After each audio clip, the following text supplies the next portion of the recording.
नमस्ते, बहुत बहुत स्वागत है आपका मेरे इस चैनल पर। आज हम 9वीं और 10वीं की परीक्षा में आने वाले उपयोजित लेखन के बारे में चर्चा करेंगे। संपूर्ण हिंदी के लिए उपयोजित लेखन के लिए 26 अंक रखे गए हैं और संयुक्त हिंदी के लिए 12 अंक रखे गए हैं। कृति पत्रिका के उपयोजित विभाग में पत्र लेखन, गद्य आकलन, वृत्तांत लेखन, कहानी लेखन, विज्ञापन लेखन तथा निबंध लेखन आदि घटक होते हैं। हर विभाग में हमें अच्छे गुण प्राप्त हो, इसके लिए बारीकी से हर विभाग का अध्ययन हम करेंगे। पत्र के प्रकार दो है, एक है अनौपचारिक पत्र और दूसरा है औपचारिक पत्र। पहले हम अनौपचारिक पत्र पर नज़र डालेंगे। इसके कुछ मुद्दे मैं आपके सामने रखती हूँ। अनौपचारिक पत्र में व्यक्ति के रिश्तों और आयु के अनुसार संबोधन तथा अभिवादन लिखना चाहिए। शुरू में पत्र पाने वाले का कुशल क्षेम पूछना चाहिए। अनौपचारिक पत्र में विषय विवेचन की आवश्यकता नहीं होती है। पत्र लेखन में उद्देश्य के अनुसार स्नेह भाव प्रभावी शब्दों में होना चाहिए। पत्र को समाप्त करते समय नीचे बाईं ओर पत्र भेजने वाले के हस्ताक्षर, उसका नाम और पता लिखना चाहिए और अंत में ईमेल आईडी लिखना चाहिए। नमूना पत्र हम देखते हैं। अनुराग छात्रावास, महात्मा गांधी मार्ग, नागपुर से विजया भालेराव अपने जीवन स्वप्न मतलब लक्ष्य का वर्णन करते हुए अपने पिताजी को पत्र लिखती है। प्रारूप देखिए, पहले दिनांक लिखनी है, उसी दिन की दिनांक लिखनी है। पिताजी को संबोधन है आदरणीय पिताजी। अभिवादन है सादर चरण स्पर्श या सादर प्रणाम। अब इसके बाद 3 परिच्छेद में हमें पत्र लिखना है। पहले कुशल क्षेम पूछनी है, उसके बाद अपना विषय बताना है और तीसरे परिच्छेद में विस्तृत विषय का वर्णन करना है। अंत में हस्ताक्षर आएगा। आपका पुत्र पिताजी को पत्र लिखा है तो आपका पुत्र जिसने पत्र भेजा दिए हुए पते में से ही उसका नाम और पता लिखना है। अंत में आएगा ईमेल आईडी। हस्ताक्षर के नीचे जिसका नाम लिखा है उसी के अनुसार हमें ईमेल आईडी बनाना है। आवश्यक बातें, जहाँ पर पूर्ण विराम और स्वल्प विराम आवश्यक है वहाँ पर देना जरूरी है। अब हम औपचारिक पत्र देखेंगे। प्रति लिखने के बाद पत्र पाने वाले का पद और पता लिखना चाहिए। जिसे पत्र लिखना है उसके प्रति आदर प्रकट करने के लिए महोदय महोदया का संबोधन करना है। इसके बाद पत्र में विषय के अनुसार कुछ 3 परिच्छेद लिखने हैं। फिर पत्र को समाप्त करते समय नीचे बाईं ओर पत्र भेजने वाले का हस्ताक्षर, उसका नाम, पता और ईमेल आईडी लिखना चाहिए। अब हम पत्र का एक प्रारूप देखेंगे। का विषय है स्वास्थ्य अधिकारी नगर परिषद कोल्हापुर 416001, संजय संगीता कोटनीस 45 शिवनेरी शाहूनगर खास बाग मैदान कोल्हापुर 416002 से पत्र लिखकर उसमें अपने मोहल्ले में बढ़ती हुई गंदगी के बारे में शिकायत करते हुए आवश्यक प्रबंध करने का अनुरोध करती है। पहले दिनांक लिखना है, उसके बाद सेवा में या प्रति लिखकर जिसे हमने पत्र भेजा है स्वास्थ्य अधिकारी नगर परिषद कोल्हापुर 416001, उसके बाद विषय के बाद माननीय महोदय और फिर 3 परिच्छेद में हमें पत्र लिखना है।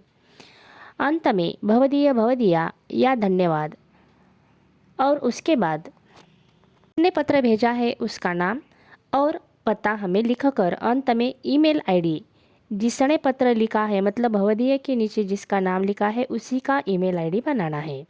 बीच में कहीं भी हमें रेखा नहीं छोड़नी है। महत्वपूर्ण बात, पूरे पत्र में जहां आवश्यक है वहां पर अल्प विराम और पूर्ण विराम देना बहुत ही आवश्यक है।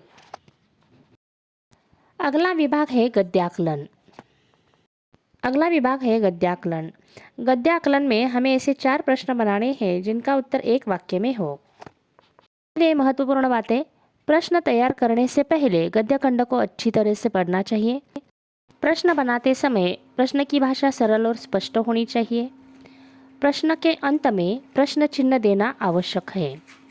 जिन प्रश्नार्थक शब्दों का हम प्रयोग करने वाले हैं वह सही लिखने चाहिए, उसमें गलती नहीं होनी चाहिए। प्रश्नार्थक शब्द प्रश्न के बीच में आना चाहिए, शुरू में नहीं आना चाहिए। ध्यान रहे, केवल प्रश्न तैयार करके लिखने होते हैं, उनके उत्तर हमें लिखने नहीं हैं। प्रश्न ऐसा बनाना है जिसका उत्तर गद्य खंड में उपलब्ध हो। अगला विभाग है वृत्तांत लेखन। वृत्तांत लेखन का अर्थ है किसी घटना का विस्तृत वर्णन या अहवाल लेखन करना। वृत्तांत में किसी सत्य घटना का वर्णन किया जाता है।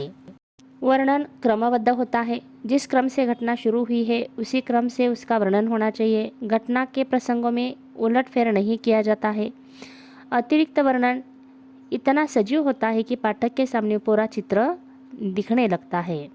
वृत्तांत समाचार पत्र या सामयिक पत्रिकाओं के लिए तैयार किया जाता है।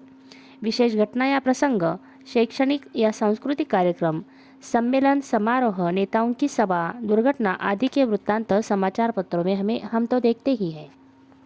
वृत्तांत लेखन में महत्वपूर्ण बातें ये होती हैं: दिनांक, समय, स्थान, व्यक्ति विशेष आदि का स्पष्ट निर्देश होना चाहिए। वृत्तांत लेखन में सुंदर और सजीव वर्णन होना चाहिए। घटनाक्रम के अनुसार अनुच्छेद करना चाहिए। घटना भूतकाल में लिखनी चाहिए। एक छोटा और आकर्षक शीर्षक भी देना चाहिए। कहानी लेखन। कहानी लेखन की रूपरेखा 2-3 बार पढ़नी चाहिए और फिर विस्तार से कहानी लिखते समय कहानी का स्थान, पात्र आदि के नाम वहाँ पर देने चाहिए। साथ ही घटना का संक्षेप में वर्णन करना चाहिए। महत्वपूर्ण बात, आरंभ और अंत दोनों संक्षिप्त और रोचक होना चाहिए। कहानी की भाषा सरल, स्वाभाविक, प्रवाहमयी होनी चाहिए। लिखावट में वर्तनी की शुद्धता होनी चाहिए। कहानी लिखते समय आप मुहावरों का, कहावतों का प्रयोग कर सकते हैं। कहानी के शुरू में महत्वपूर्ण शीर्षक होना चाहिए और अंत में कहानी से मिलने वाली सीख लिखना बहुत ही आवश्यक है। पूर्ण हिंदी में विज्ञापन के लिए 5 अंक हैं और संयुक्त के लिए 4 अंक हैं। विज्ञापन लिखते समय उसकी भाषा प्रभावशाली, शीर्षक होना चाहिए। कोई सुभाषित या सुवचन आदि का प्रयोग करके विज्ञापन में रंग लाया जा सकता है। विज्ञापन की भाषा सीधी सादी होनी चाहिए। विज्ञापन वस्तु संबंधी, व्यक्ति संबंधी या स्थान संबंधी 3 प्रकार का हो सकता है। विज्ञापन के लिए 15x15 का चौकोर निकाला जा सकता है। विज्ञापन लिखते समय पेन का ही उपयोग करें, रंगीन पेन या पेंसिल का उपयोग न करें।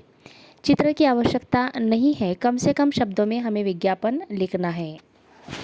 हिंदी के पेपर का अंतिम हिस्सा है निबंध लेखन। निबंध लेखन संयुक्त हिंदी के लिए 4 गुणों का होता है और संपूर्ण हिंदी के लिए 7 अंकों का होता है।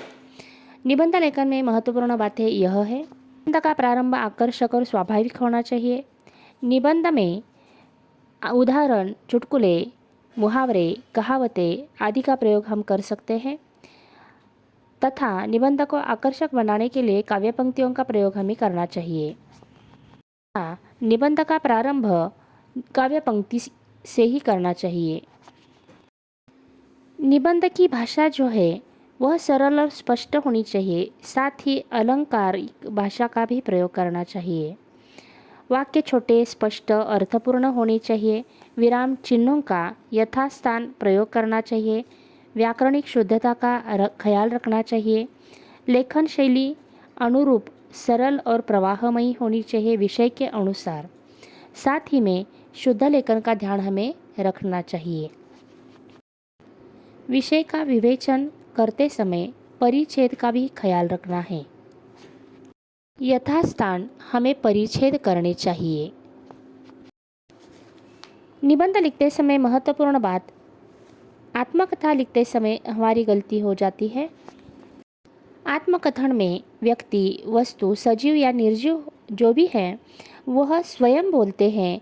स्वयं की मतलब निजवाचक सर्वनाम के अनुसार ही पूरा निबंध हमें लिखना चाहिए। इस प्रकार बड़ी ही सावधानी के साथ उपयोजित लेखन का लेखन करें। आप सभी को परीक्षा के लिए हार्दिक शुभकामनाएं।